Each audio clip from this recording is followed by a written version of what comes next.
Hello बच्चों, good morning. In previous lecture we are discuss about functions and their type, that is one function, onto function, many one function and into function. Today we have to solve some questions related to one onto and bijective function. Okay, तो जैसे हमने one के बारे में आपको क्या बताया था, वन क्या होता है. अगर किसी फंक्शन के डोमेन के अलग अलग एलिमेंट की को डोमेन में अलग अलग इमेज बने तो वन को डोमेन के, दैट इज द को डोमेन के हर एलिमेंट की प्री इमेज डोमेन में बने तो on to, otherwise into.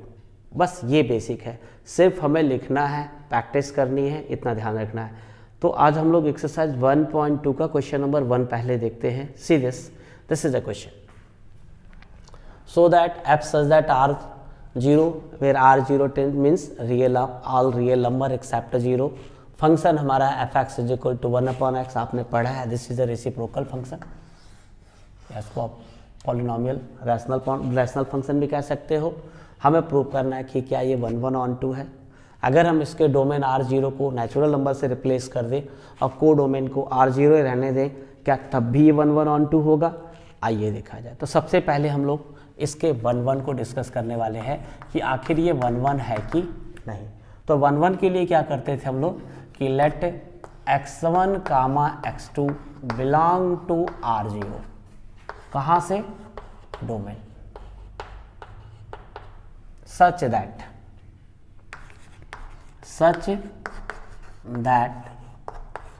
fx1 is equal to fx2. ठीक.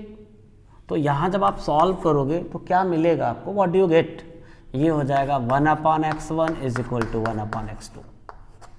Since x1 x2 is not equal to 0 तो 1/x1 1/x2 ऑलरेडी डिफाइन होगा.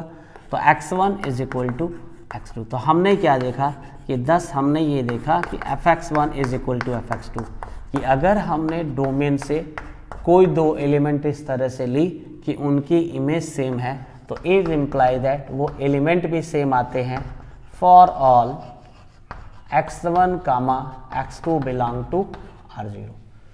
Therefore f is 1 function. ये हमारा 1 हो गया. अब क्वेश्चन होगा कि आप इसको ऑन टू कैसे प्रूव करोगे. ऑन टू के लिए क्या करते थे? ऑन टू का दो तरीका होता. There are a 2 way to prove the given function is onto. पहला मेथड ये होता है कि हमें ये शो करना होता है कि को डोमेन के हर एलिमेंट की प्री इमेज डोमेन में बनती है, या हम क्या करें किसी फंक्शन का रेंज को डोमेन के बराबर होता है तब भी फंक्शन हमारा ऑन टू होता है. तो आप रेंज निकालोगे तो हमने क्या किया कि ऐसे ले लिया कि let y belong to R0. कहाँ से? को डोमेन. क्योंकि हम क्या करेंगे को डोमेन के हर एलिमेंट की y belong to R0 such that y is equal to fx. Since our function is fx is equal to 1/x, ये आपको दे रखा है बेटा, function fx is equal to 1/x है. तो x की वैल्यू कितनी आएगी? 1/y. अब यही सोचो, this y is a real number from R0. It means if we take out any arbitrary real number from R0, then by closure property of a real number 1/y is also a real number. It means all the element of a codomain has their pre-image. मतलब यही है कि अगर हम आप इसके codomain में से कोई एक आर्बिट्रेरी रियल नंबर लेते तो 1/y भी एक रियल नंबर होता. हमारा डोमेन भी तो रियल नंबर है. इसका मतलब को डोमेन के हर एलिमेंट की प्री इमेज. ये जरा सा चेक कर लीजिएगा कि कहीं ऐसा तो नहीं कोई मिल रहा है, पता चले झोंकते जाओ पता चलो ऑन टू हो ही ना हो. ये ध्यान दीजिएगा. तो यहाँ पे आ गया. तो अब उसी चीज़ को हम लोग लिखते हैं, लेकिन पहले इसको पढ़ लेते हैं. तो अब यहीं से लिखते हैं हम लोग ऐसे. देखो, clearly for each y belong to codomain y belong to codomain, there exists a real number x is equal to 1 upon y in domain such that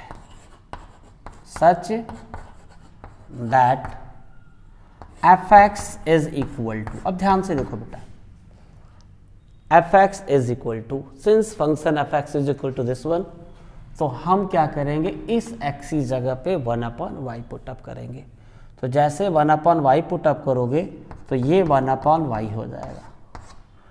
जब यहाँ पे x की जगह 1 अपॉन y लिखोगे तो in place of this we have to write 1 upon y, तो ये is equal to y आ गया। इसका मतलब it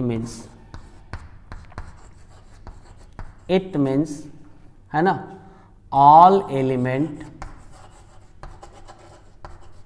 of codomain has their pre-image in domain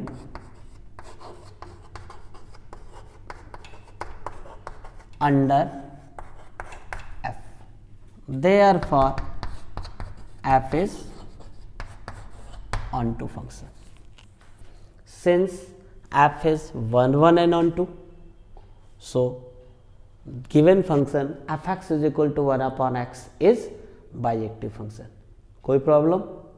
एक तो ये हो गया, ठीक। इसके बाद आइए इसका हम सेकेंड पार्ट सॉल्व करते हैं। सेकेंड पार्ट में क्या करना है कि जब हम इसके डोमेन के रियल नंबर को r0 को n से रिप्लेस करेंगे तो क्या होगा, आइए देखा जाए। ओके, देखिए अब हमने क्या किया कि अगर उसके डोमेन को रिप्लेस कर दिया तो क्या ये 1, 1 होगा कि नहीं। तो आइए हम आपको बताते हैं, ज़रा सा पहले ग्राफ बना दे फिर आपको बताएंगे। पहले ग्राफ बनाते आपको दिखने लगेगा। अगर हम यहाँ पे पहले इसका ग्राफ बनाए होते ऐसे, कब कि अगर इसका डोमेन भी r0 होता तो here is a 1, here is a 1, तो this is the graph of fx is equal to 1 upon x if x is greater than 0, and here is a -1, and this is the graph of fx is equal to 1 upon x if x is less than 0. So it is evidence from the graph by horizontal line test. If you take out a horizontal line, अगर आप उस horizontal line को ऐसे x axis के पैर vary कराओगे तो जब भी इंटरसेक्ट करेगी तो इस वाले को, ग्राफ को अगर ओरिजिन के ऊपर होगा तो इसको इंटरसेक्ट करेगी, ओरिजिन के नीचे होगा तो इसको इंटरसेक्ट करेगी, मतलब 1, 1 है। और इसके जितने भी पॉइंट होते हैं हर y के रिस्पेक्ट में x भी यूनिक मिलेगा। तो हमने ग्राफ बना के दिखा दिया कि ये फंक्शन 1, 1 और ऑन टू था। कब? जब इसका डोमेन r0 था, कोडोमेन r0। अब क्वेश्चन ये अराइज होता है कि अगर हम इसके डोमेन को n0 कर देंगे तो यहाँ पे हम क्या करेंगे, ग्राफ को लिखना शुरू करेंगे, यहाँ से n बराबर 1 से लिखना शुरू करेंगे। जब आप n बराबर 1 से लिखना शुरू करोगे तो 1 आएगा, 2 आएगा, ये ऊपर का पोर्शन आपका खत्म हो जाएगा। x बराबर 1 तो y इज इक्वल टू 1 आएगा। ये हमारा यहाँ से कुछ भी नहीं रहेगा। कब? कि जब इसके डोमेन को हम लोग रिप्लेस कर देंगे n से। तो ये n बराबर 1 लिखेंगे, फिर आप 2 लिखेंगे, तो ऐसे करके ये इन्फानाइट पे कहीं जाएगा। तो हमने क्या देखा कि x की अलग अलग वैल्यू के लिए y की हमारी अलग अलग वैल्यू आ रही। कब? तो यहाँ पे क्या होगा, ये होगा कब कि 1, अब इसका ग्राफ बनेगा। अब ये इस केस में क्या हो जाएगा, यहाँ पे x belong to natural number. तो ग्राफ से दिख रहा है कि x की अलग अलग वैल्यू के लिए y की अलग अलग वैल्यू आ रही, इसलिए 1, 1 तो है। ठीक, तो पहले आइए 1, 1 दिखाते हैं। जब 1, 1 दिखाएंगे हम लोग ऐसे, तो हम क्या करेंगे 1, 1 के लिए बस सिंपल ऐसे कि let x1, x2 belong to domain natural number such that fx1 is equal to fx2, और in place of fx we have to write 1 upon x। Since x1 x2 is natural number है तो ये defined होगा ही, तो x1 is equal to x2। तो यहाँ से मैं लिख दिया ऐसे कि thus fx1 is equal to fx2 is imply that x1 is equal to x2 for all x1 comma x2 belong to natural number. Therefore f is 1 1 function. अब बताइए क्या ये ऑन टू है? तो अगर हमने इसका ग्राफ बना लिया है तो बेटा इसके को डोमेन में R0 भी है। R0 का मतलब आप जीरो के इधर वाले के तो प्री इमेज बन रही है, लेकिन इधर के जितने रियल नंबर इनकी कोई प्री इमेज बन नहीं रही है। तो हम उसको कैसे दिखाते हैं यह बताने जा रहे हैं। जब आप ऑन टू लिखोगे तो how do you right this one, देखिए ध्यान से। आपको जब है ऑन टू होगा कि नहीं होगा पहले से हमको पता है कि यहाँ पे तो मैन की जगह नेचुरल नंबर लिखेंगे तो 1/n ऐसे करके रियल नंबर आता जाएगा। तो क्या हर नेचुरल नंबर की बन रही है? यहाँ पे नेगेटिव की तो प्री इमेज बनेगी नहीं, या ऐसे भी बहुत से एलिमेंट है जिनकी नहीं बनेगी। आपको सिर्फ एक नेगेटिव पॉइंट दिखाना है। तो ऑन टू लिखने के लिए क्या करेंगे हम लोग, आइए दिखाते हैं। ऑन टू में क्या करेंगे कि let y belong to codomain R0 such that y is equal to fx. In place of fx we have to write x is equal to 1/y. x आपका क्या है बताइए? x हमारा नेचुरल नंबर है। अब क्या अगर आप यहाँ पे y की जगह पे कोई भी रियल नंबर लिखोगे तो क्या 1/y हमेशा नेचुरल नंबर होगा? नहीं होगा। अगर हम 2 लेंगे तो 1/2, 1 है तो तब तो ठीक है। y की जगह 2 लिखेंगे तो 1/2 नेचुरल नंबर नहीं होता है। किसी नंबर को दिखाना से इनफाइनाइट नंबर है। तो हमने क्या किया कि सिंपल ऐसे लिया यहाँ से ध्यान से कि let y is equal to, हमने 2 ले लिया belong to R0। 2 is a real number but 1/2 x is equal to 1/2 जो है ना, it does not belong to natural number. ये नेचुरल नंबर को बिलोंग करता ही नहीं है। It means pre image of 2 not exist in domain.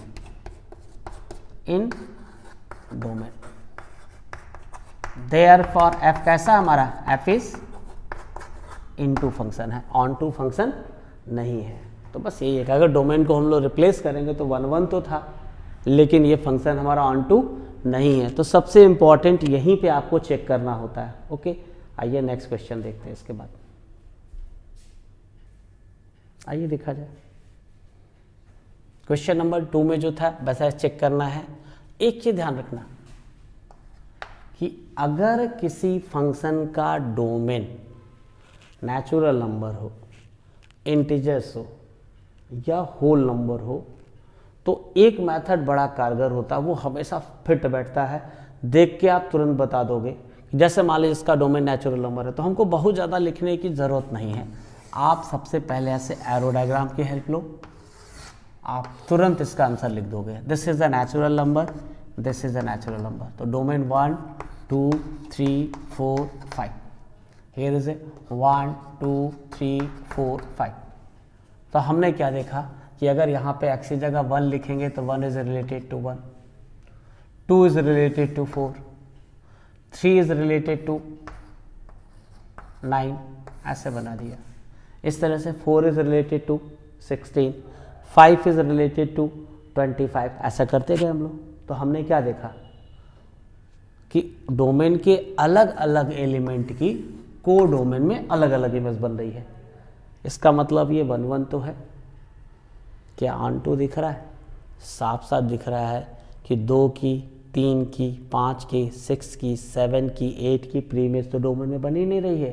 तो इसका मतलब ऑन टू नहीं है। तो जैसे आप ये बना लोगे इसके बाद लिखना वाला काम आपका खाली लिख देना है, सिर्फ लिखा कैसे जाता है। क्लियर हो गया? तो जैसे बनाएंगे एरो डायग्राम तो आपको दिखने लगेगा कि 1 1 है कि नहीं। जैसे हमने बना लिया तो यहाँ जब हम लोग सॉल्व कर रहे हैं तो जब पहले वाले पार्ट को करेंगे, जब इसका 1 1 लिखेंगे तो 1 1 तो है। इंजेक्टिविटी के लिए या 1 1 के लिए चेक करेंगे तो क्या लिखेंगे हम लोग, let x1 comma x2 belong to n such that such that fx1 is equal to fx2, x1 is equal to x2। Since function हमारा fx बराबर एक्स स्क्वायर था तो यहाँ से x1 is equal two plus minus x2 दोनों आएगा, लेकिन जब हम इसका फाइनल लिखेंगे तो x1 is equal to x2। Reason ये है कि हमारा x1 x2 दोनों नेचुरल नंबर को बिलोंग करता है। थस इस तरह से हमने ये देखा कि fx1 is equal to fx2 is imply that x1 is equal to x2 for all. सिर्फ लिखना है आपको x1 comma x2 belong to natural number, तो देयर फॉर f इज 1 या इंजेक्टिव 1 लिखिए या आप इसको इंजेक्टिव लिख दीजिए। ओके, यहाँ तक तो कोई डाउट नहीं हुई। अगर आपको ऑन टू चेक करना है तो सीधे आप इसका रेंज कितना आएगा बताइए। इसका जब रेंज लिखेंगे तो रेंज लिखते समय एक चीज़ पता है कि हमें x इस जगह 1 लिखना है, 2 लिखना है, 3 लिखना है, 4 लिखना है, तो रेंज कितना आएगा 1, 4, 9, 16 ऐसे। और is equal to not equal to codomain, natural number के बराबर नहीं है, therefore f is not onto. ये ऑन टू नहीं होगा, मतलब ये सब्जेक्टिव नहीं। क्लियर हो गया। इसके बाद अगले क्वेश्चन पे आते हैं, इसका सेकेंड पार्ट। अगर हम इसके डोमेन नेचुरल नंबर को इंटीजर से रिप्लेस कर देते तो अब क्या होता कि यहाँ पे जैसे -1 लिख दिया हमने, -2 लिख दिया, तो हमको पता -1 लिखेंगे तब भी +1 आएगा, प्लस लिखेंगे तब भी +1 आएगा। तो यहीं पे आपको दिख गया कैसा फंक्शन है, मिनिमम फंक्शन है। This is a minimum function कि -1 और +1 की इमेज 1 आ रही है, 1 1 नहीं है। फिर इसके बाद अगर आप इसका रेंज निकालते तो आपको पता, रेंज निकालोगे तो 0 लिखोगे तो 0 आएगा, और इसका रेंज कितना आ जाएगा, इसका रेंज आ जाएगा 0, 1, 4 ऐसे करके। तो रेंज कोडोमेन के बराबर नहीं है, तो this function is not onto. बस ऐसे खाली धीरे धीरे छोटे छोटे हैं, तो न तो ये 1 1 होगा न तो ये ऑन टू होगा। अब तीसरा केस ये है कि अगर हम इसके डोमेन को रियल नंबर से रिप्लेस कर देते तो क्या ये फंक्शन हमारा 1 1 ऑन टू होता कि नहीं, ये ध्यान देना है। इट इज़ अ 1 1 और 1 1 होगा कि नहीं, ऑन टू होगा कि नहीं। यहाँ भी सेम से देखिए, अरे -1 is a real number, +1 is a real number, दोनों अलग अलग है उनकी इमेज सेम आ रही है, ये 1 1 नहीं है। This is a minimum function since it is a perfect square. Perfect square है तो आपको पता है किसी भी रियल नंबर का अगर परफेक्ट स्क्वायर करते हो इस values greater than or equal to 0, तो इसका रेंज 0 से इन्फिनिटी आएगा which is not equal to R. तो ये फंक्शन ना तो 1 1 है ना तो ये ऑन टू है। क्लियर। तो ऐसे ढेर सारे क्वेश्चन है जिनको हमको सॉल्व करना। आइए कुछ और क्वेश्चन देखते हैं हम लोग। देखिए क्वेश्चन नंबर 3, मैंने कहा था अगर आपको क्लास 11th में जो भी आपने बेसिक फंक्शन पढ़े हैं उनका ग्राफ बनाना आता है, उनका डोमेन निकालना आता है, उनका रेंज निकालना आता है, तो क्लास 12th लेवल का फंक्शन 90% पहले ही ख़त्म हो चुका है। सिर्फ आपको लिखना सीखना है। जैसे इस क्वेश्चन की बात करें हम लोग यहाँ पे कि prove that given by this one is ना है, ना तो ये 1 1 है ना तो ये ऑन टू है। ये कैसा फंक्शन है, ग्रेटेस्ट इंटीजर फंक्शन है। जब ग्रेटेस्ट इंटीजर फंक्शन, तो हमने कहा सबसे बढ़िया तरीका होता है कि आप इस काम करो, ग्राफ बना लो। तो ग्रेटेस्ट इंटीजर फंक्शन का ग्राफ क्या होता है पहले जरा सा उसको कर लिया जाए, तो फिर अपने आप हम इसका आंसर देख लेंगे। तो ग्रेटेस्ट इंटीजर फंक्शन का बारे में यहाँ पे तो ऑलरेडी मेंशन है। इस फंक्शन का डोमेन यहाँ पे दिया है रियल नंबर, और हमें पता है इसका रेंज होता है इंटीजर्स। अगर हम इसका ग्राफ बना दें ग्रेटेस्ट इंटीजर फंक्शन का, तो ग्राफ कैसे बनाएंगे आइए देखा जाए कि when x is greater than or equal to -2 less than -1, x is greater than -2 less than 0, x is greater than or equal to जो less than 1, x is greater than or equal to less than 2, ऐसे ढेर सारे मिल जाएंगे। तो then इस greatest integers की value कितनी होगी, तो उसका आसान तरीका, सबसे बढ़िया तरीका ये होता है कि whenever you have to solve the integers question related to greatest integers function, आपको क्या करना होता है कि उस पर्टिकुलर इंटीजर्स को लिखना, उससे उस फंक्शन से रिलेटेड कौन सा है। तो उसका सबसे बढ़िया तरीका ये होता है कि आप पहले अपनी नंबर लाइन बना डालिए ऐसे। This is a number line, अब इसके हिसाब से अगर हम इन place of x all the real number greater then -2 less than -1, इसके बीच का अगर कोई भी रियल नंबर लिखेंगे तो डिफिनेशन के हिसाब से greatest integers less than or equal to integers होता है, तो ये वैल्यू आपकी -2 के बराबर आएगी। ठीक, इसके बाद जब यहाँ सॉल्व करोगे अगर ऐसे, तो then f x is equal to ये आपका -1 आ जाएगा, ये आपका F x is equal to 0 हो जाएगा, और ये आपका F x is equal to +1 हो जाएगा। बस आइए इसका ग्राफ बनाते हैं। When we plot the graph of this function, say this, it is a 0, it is a -1, it is a +1, बस ऐसे बना दिए rough idea. What to origin? This is a y-axis, it is a x-axis. If we take out any value between -2 to -1, उसका function F x बराबर -2, तो F x बराबर -2 मतलब ये आपका ऐसे लाइन आती थी। तो हमें क्या बनाना है, जब इसका ग्राफ बनाना है ऐसे करके, तो आपको क्या करना है, x की वैल्यू -2 के बराबर तो है लेकिन -1, तो यहाँ इस ग्राफ को क्या करेंगे, ऐसे ला करके यहाँ पे इसको छोड़ देंगे। तो this is a graph of f x is equal to -2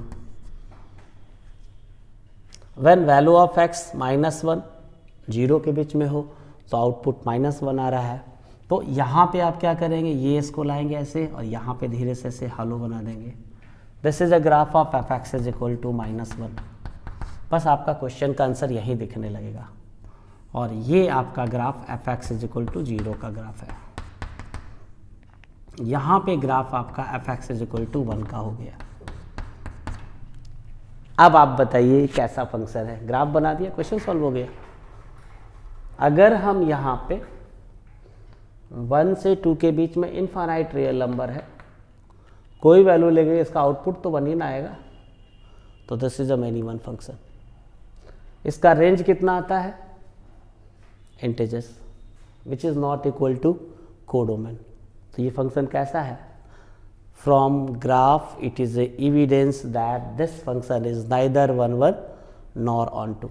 अगर आपको बहुत करना भी है, लिखना कैसे 1 1 दिखाना है, तो 1 1 दिखाने के लिए क्या करेंगे हम लोग, सिंपल ऐसे देखिए कि 1 1 दिखाना है, तो हमने ले लिया कि let x1 is equal to 1.2 और x2 इज इक्वल टू 1.5। तो then fx1 is equal to f1.2 और ग्रेटेस्ट इंटीजर्स 1.2 की वैल्यू 1 आती है। अगर fx2 इज इक्वल टू 1.5 लिखेंगे ऐसे, तो ये ग्रेटेस्ट इंटीजर्स 1.5 इज आल्सो 1 होता है। तो हमने क्या देखा कि since 1.2 not equal to 1.5 is imply that f1.5 is equal to f1.2, दोनों आपस में बराबर। इसका मतलब डोमेन के एलिमेंट तो अलग अलग थे और उनकी इमेज सेम है, इसका मतलब ये फंक्शन हमारा 1 1 नहीं है। ऑन टू दिखाना है तो आप सीधे लिख दोगे कि इस फंक्शन का रेंज इंटीजर्स होता है which is not equal to codomain, so this function is not onto, this function is into. Clear? चलिए कुछ और देखते हैं। देखिए बेटा, इसी तरह से एक क्वेश्चन और होता है, ग्रेटेस्ट इंटीजर से रिलेटेड है। जैसे आपने पढ़ा होगा कि अगर हम किसी फंक्शन को ऐसे लिखते थे F x is equal to this one, इसका एक पर्टिकुलर नाम होता है, इसको क्या कहते थे हम लोग, this is known as fractional part function. Fractional part function, this is a fractional part function. तो same question, domain real number, codomain real number, is this function is a 1 1 and onto, क्या ये 1 1 on to है कि नहीं, इसको भी check कर लेंगे। अगर आप कैसे करेंगे, तो सबसे पहले कुछ आपको बेसिक आना चाहिए। ये फ्रैक्शनल पार्ट फंक्शन होता है, तो इस फंक्शन का जो डोमेन होता है वो तो रियल नंबर होता है। अगर आपको याद होगा तो इस फंक्शन का रेंज जो होता है वो होता है set of all real number greater than or equal to less than 0। बड़ा इंपॉर्टेंट है, यहाँ भी काम करेगा, कंटिन्यूटी में भी काम करेगा। फ्रैक्शनल और ग्रेटेस्ट इंटीजर सीरीज आप इंटीग्रेशन में कुछ क्वेश्चन सॉल्व करोगे, ऐसे आपको मिलेंगे क्वेश्चन। यहाँ तक आ गया। अब अगर हम आपसे कहें कि इसको चेक करना, तो पहले इसका ग्राफ बना लो। ग्राफ बनाते ही आपको नज़र आने लगेगा कि ना तो 1 1 है, ना तो ये कोडोमेन रेंज के बराबर, नहीं ऑन टू तो है नहीं, पहला रिजेक्ट हो गया। अगर आपको ऐसे बनाना है, चेक करना 1 1 ऑन टू है कि नहीं, तो पहले ग्राफ बना लेते, उसके बाद प्रूव कर लेते। या अगर आप ऐसे सिंपल कोई एक एग्जाम्पल लेके दिखा सकते हैं, इसमें कोई दिक्कत नहीं होगी कि दोनों की वैल्यू अलग अलग आएगी। ठीक है, तो आइए दिखाते हैं। पहले इसका ग्राफ बनाते हैं। ग्राफ बनाने के लिए आपको क्या करना पड़ेगा, व्हाट टू डू। जब आप इसका ग्राफ बनाओगे ना, तो सबसे पहले हम ग्रेटेस्ट इंटीजर्स के लिए ध्यान देते हैं, ग्रेटेस्ट इंटीजर्स वैल्यू को असाइन करेंगे। जब ग्रेटेस्ट इंटीजर्स की वैल्यू लिखेंगे तो वही लिख देंगे हम लोग कि if x is greater than or equal to -2 less than -1, x is greater than -1 less than 0, x is greater than or equal to 0 less than 1, x is greater than or equal to 1 less than 2, x is greater than or equal to 2 less than 3। इतना है। तो then what in place of this, तो हम इस greatest integers के लिख रहे हैं, तो in place of this greatest integers x, अगर x की वैल्यू -2 से -1 के बीच में आती है, तो इतने की जगह पे आप पता है क्या लिखोगे, -2 लिखोगे। जब -2 लिखोगे तो ये हमारा x + 2 हो जाएगा। ये ध्यान देने वाली चीज़ है। जब आप यहाँ पे सॉल्व करोगे, तो जब आप x की वैल्यू -1 से लिखोगे तो इतने की वैल्यू -1 आएगी, माइनस इंटू माइनस ये +1 हो जाएगा। इसके बाद जब इसको सॉल्व करोगे तो f(x) इज इक्वल टू ये x + 0 हो जाएगा, 0 हो गया। जब इसको सॉल्व करेंगे तो f(x) is equal to x - 1 आएगा, और यहाँ पे ये f(x) is equal to x - 2 आएगा। अब इनका ग्राफ प्लॉट करना है। While we are plotting the graph, तो आप इसका ग्राफ बनाओगे तो आपको रिस्ट्रिक्शन दे रखा है कि x की वैल्यू 0 से 2 के बीच में ही है हमारा। तो जब हम लोग लिखेंगे तो यहाँ पे जब अगर कोऑर्डिनेट प्लॉट करने हो, तो अगर हम x की जगह -2 ले लेंगे तब तो y 0 आ जाएगा। और अगर x की -2 -1 के बीच में है, तो अगर हम यहाँ पे x की जगह 1.5 लिखेंगे तो ये हमारा 0.5 आ जाएगा। इसी तरह से यहाँ पे x की जगह -1 लिखेंगे तो 0 आएगा, और -1 और 0 के बीच में अगर कोई वैल्यू लेते हैं तो ये -0.5 अगर लेंगे तो ये फिर 0.5 आ जाएगा। इसी तरह से यहाँ पे x की जगह 0 लिखेंगे तो y बराबर 0 आ जाएगा। अगर x की जगह 0.5 लिखेंगे तो ये भी 0.5 आ जाएगा, 0.5। यहाँ पे x की जगह 1 लिखेंगे तो y इज इक्वल टू 0 होगा, और अगर हम 1.5 लिखेंगे तो ये 0.5 आएगा। In the same way x बराबर 2 लिखेंगे तो y इज इक्वल टू 0 होगा, और 2.5 लिखेंगे तो इसका ये 0.5 आएगा। Now we have to plot the graph. इसका ग्राफ बनाएंगे। जब आप इसका ग्राफ बनाओगे तो मिलेगा क्या, से this,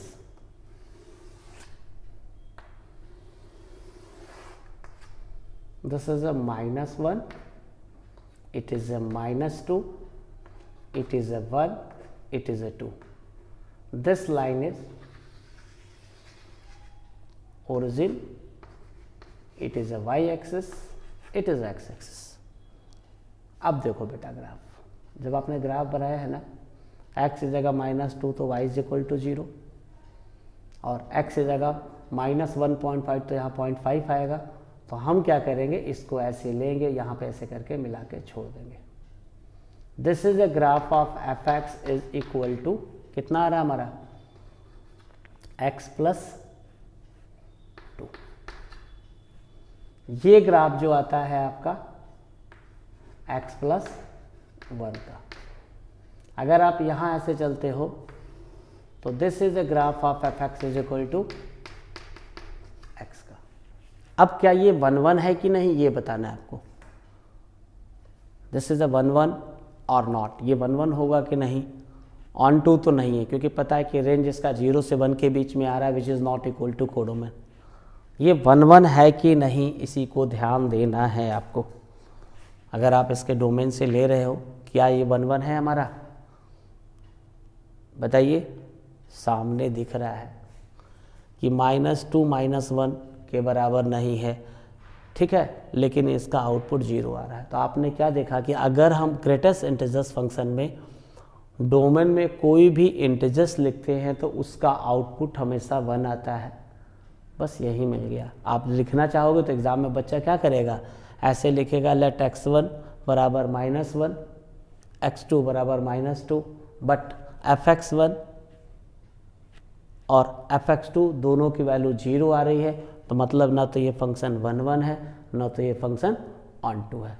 it means this function is neither 1 nor onto. It means it is a not bijective function. Okay, कल कुछ और सवाल लगाएंगे. Thank you.